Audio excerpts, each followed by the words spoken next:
Studentët e Fakultetit të Shkencave Humane Altea Hoxhaj dhe Kiara Karabinaj përfaqësuan me dinjitet Universitetin Ismail Qemali të Vlorës, duke u shpallur kampione kombëtare në konkursin Debating Economic 2026, të organizuar nga Junior Achievement Albania, me pjesëmarrjen e 12 universiteteve shqiptare në formatin British Parliamentary. Rrugëtimi drejt titullit kampion u karakterizua nga 5 fitore radhazi.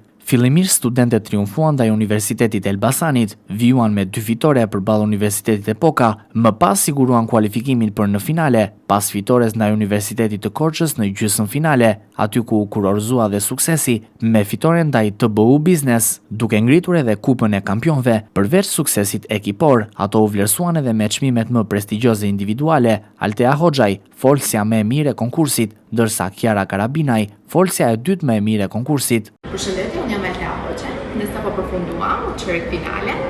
Sërish kishim të bënim një përballje të fortë me Universitetin Epokës për të dytën herë dhe ku rezultuam me një tjetër fitore. Tani jemi gati akoma dhe më shumë për gjysmëfinalen.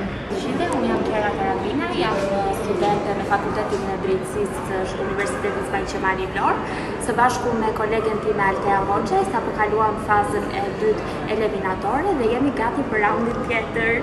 Ky sukses përfaqëson një arritje të rëndësishme për studentet, Fakultetin e Shkencave Humane dhe Universitetin Ismail Qemali Vlorë, duke dëshmuar nivel të lartë profesional në argumentim, negocim dhe përfaqësim akademik në nivel kombëtar. Ky triumf është një tjetër dëshmi e potencialit dhe cilësisë së studentëve të Universitetit Ismail Qemali Vlorë.